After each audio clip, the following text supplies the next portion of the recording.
the chirping of the birds, the rising sun, the tranquility of the water,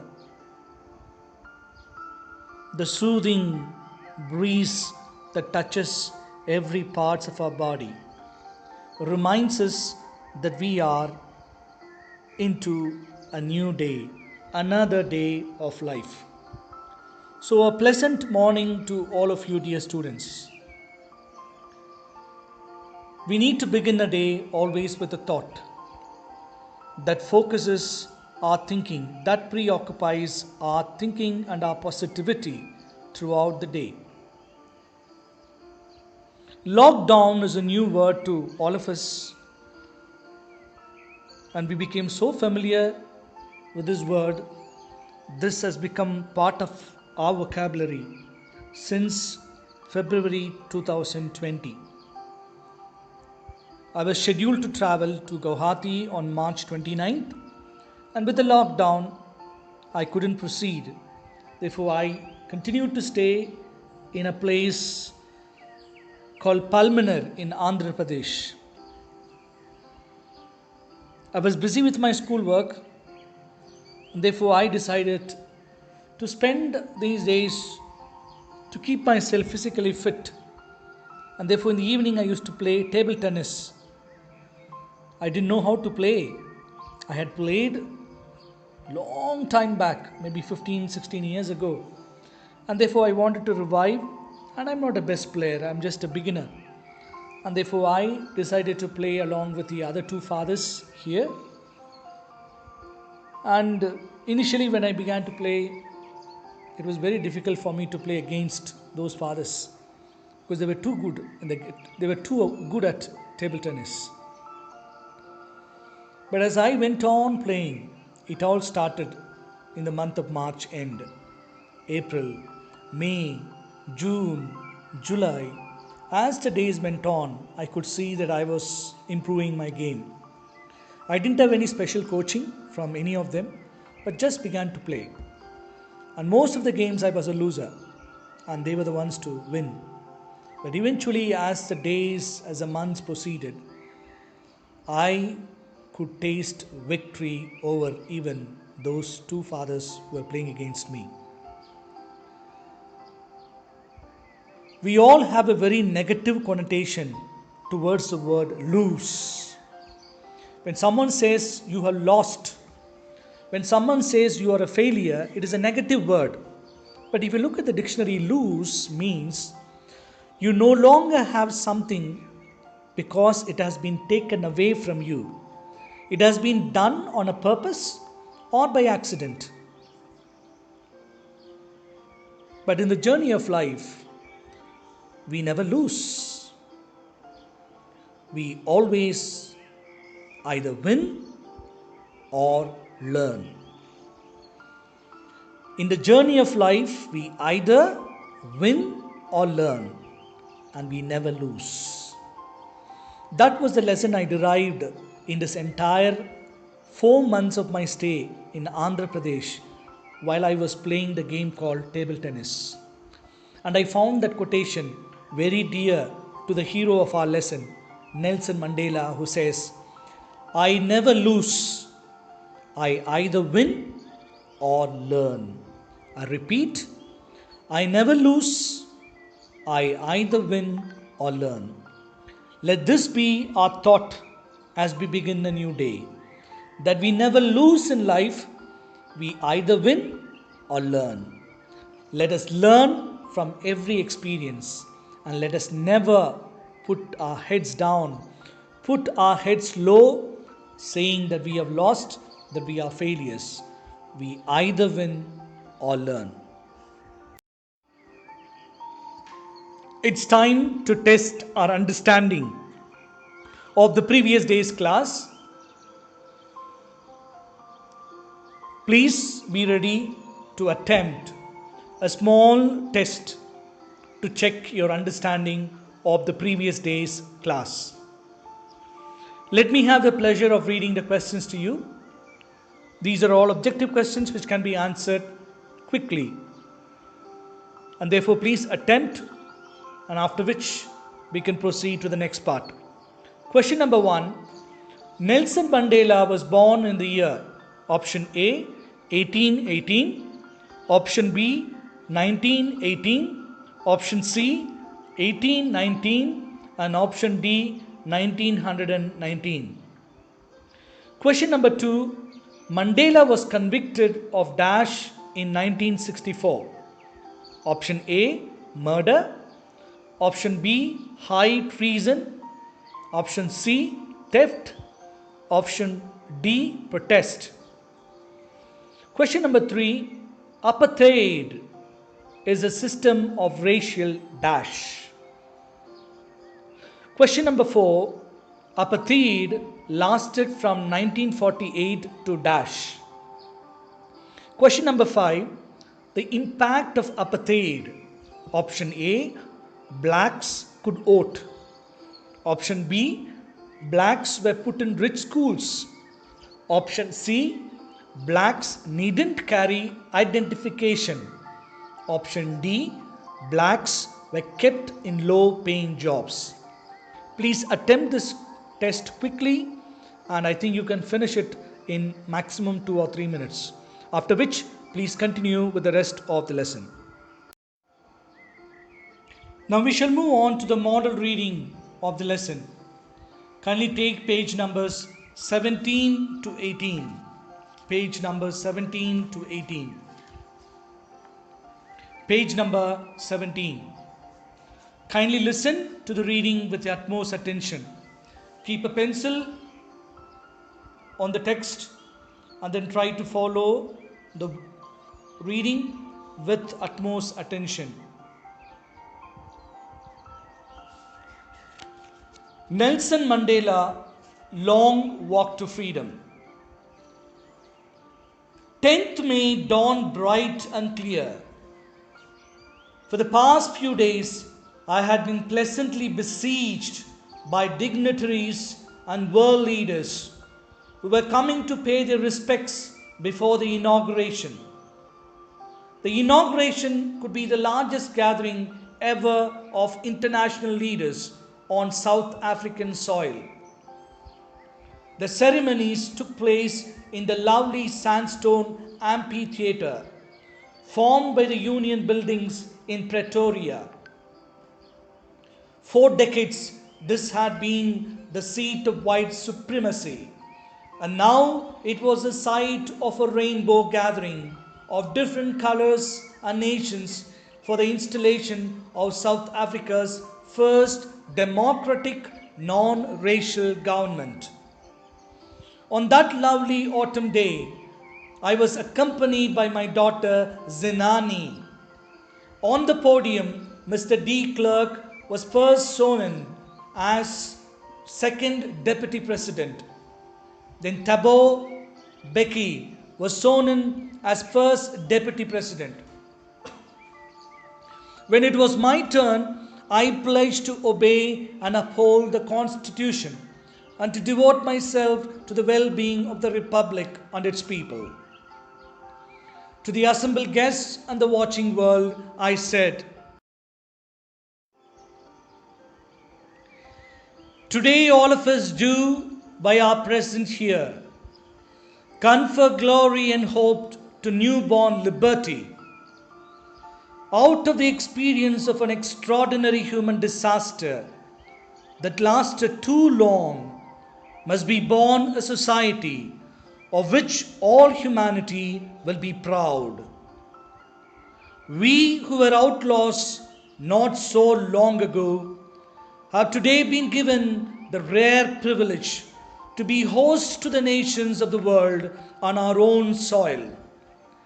We thank all of our distinguished international guests for having come to take possession of with the people of our country of what is, after all, a common victory for justice, for peace, for human dignity.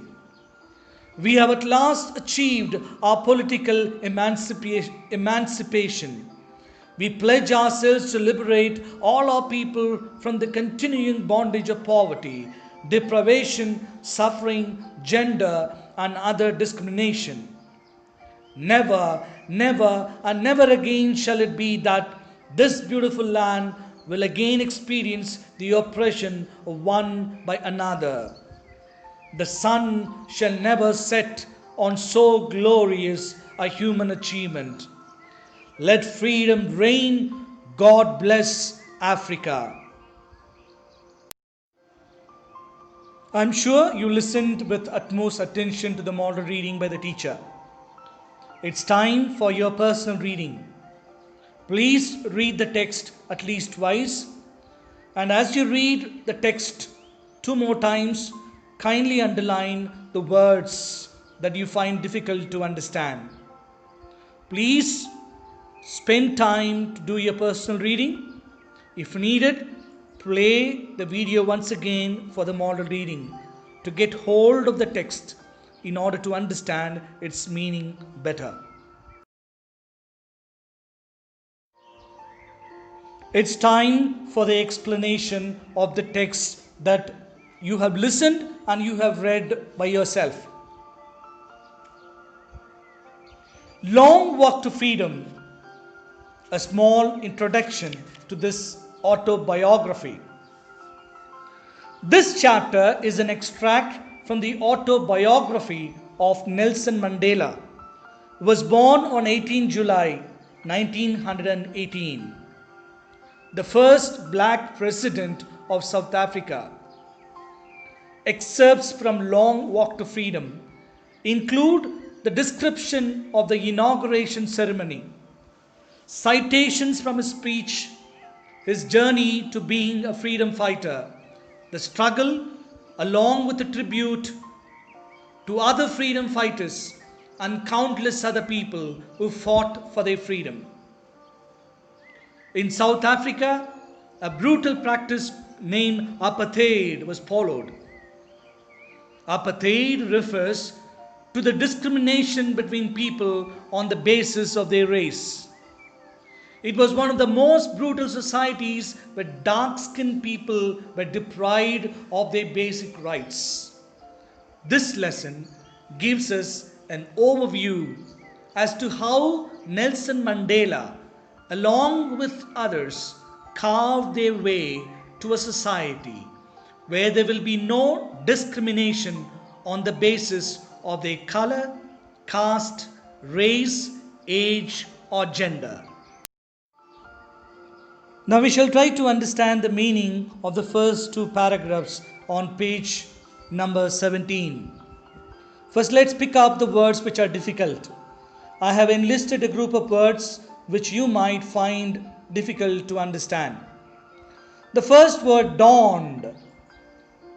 The meaning, it means of a day.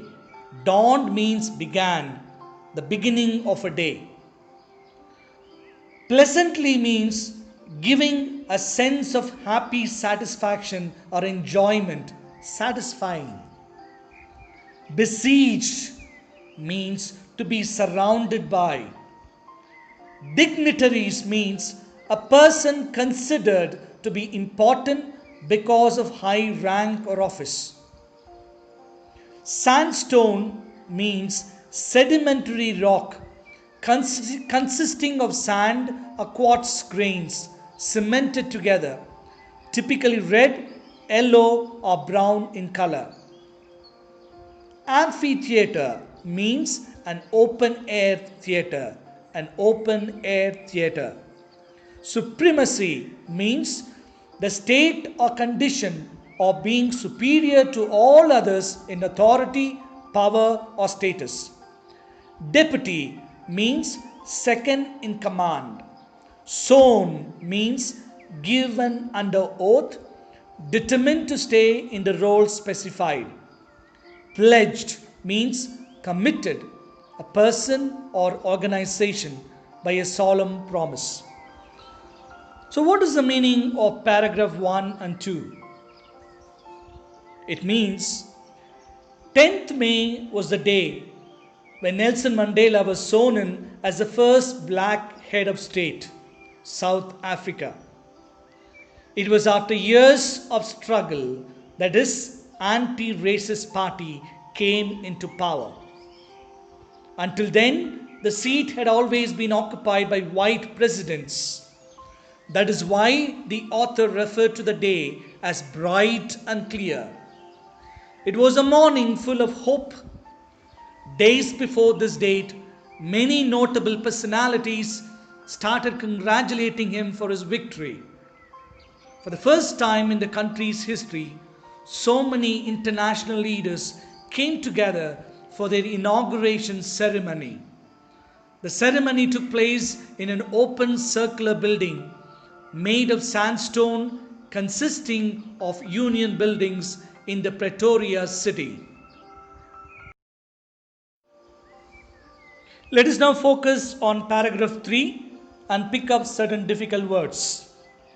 I have enlisted some for your perusal. Assembled means of people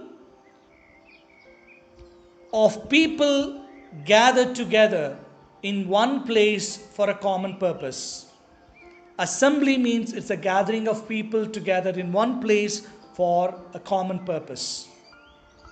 Confer means grant. Glory means honor.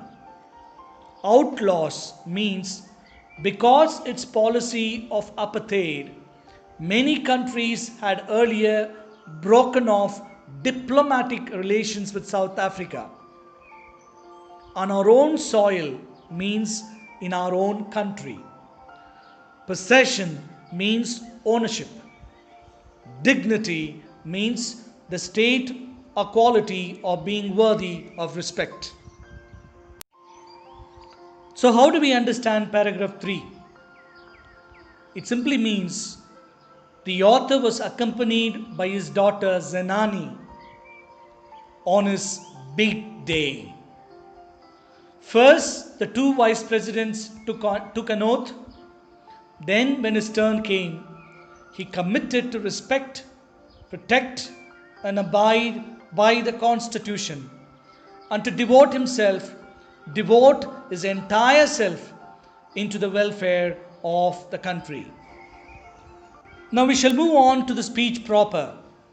There are many words that we need to understand, so I have enlisted certain words prior to the explanation. Emancipation means the fact or process of being set free from legal, social, or political restrictions. Liberate means free, release. Bondage means the state of being a slave. Discrimination means being treated differently or unfavorably.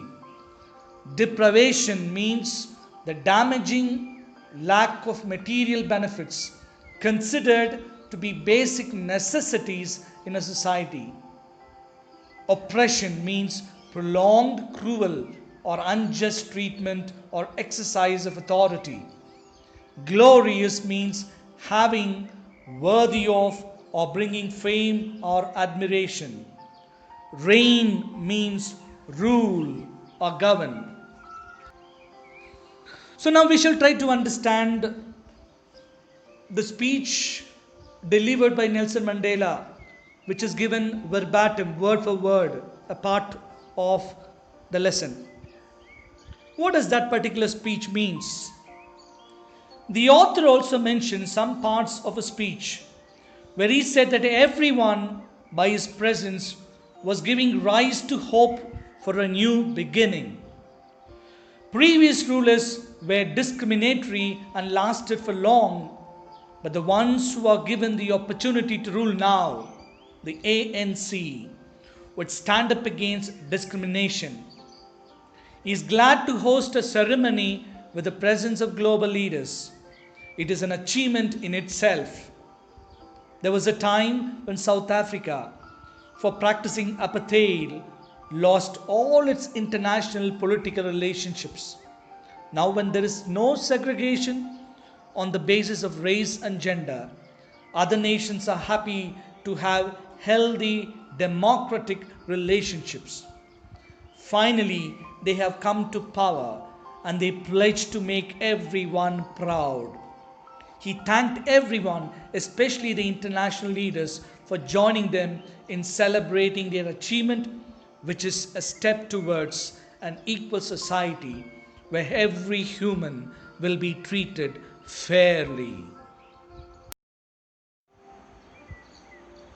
It's time to evaluate our understanding of the lesson today. There are 6 questions to test your understanding as part of today's evaluation. The question number 1: name the autobiography of Nelson Mandela. Question number 2: where did Mandela meet his lifelong friend Oliver Tambo? Question number 3: what is apartheid? Question number 4: write 2 or 3 impacts of apartheid in South African soil.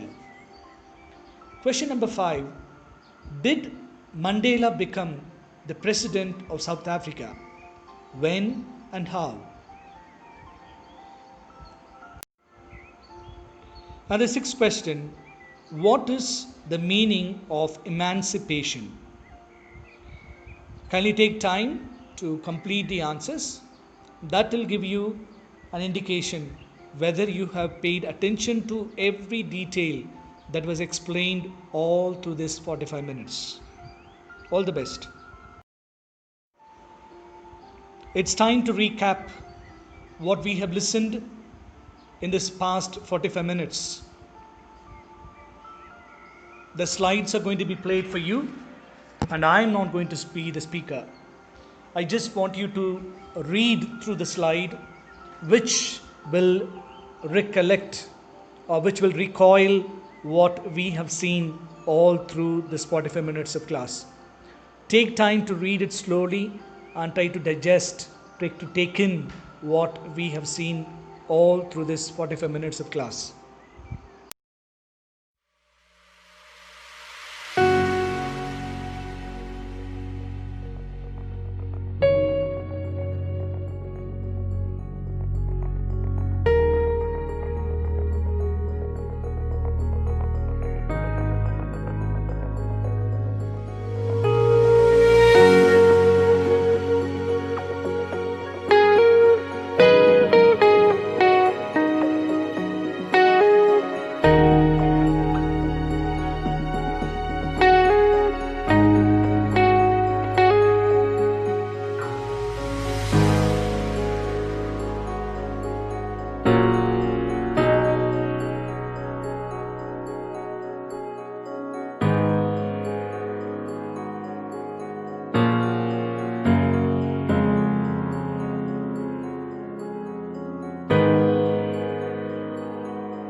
It's time to say thank you. I hope you found the explanation of this autobiography a long walk to freedom, an interesting one. God bless you, and thank you once again, and have a good day.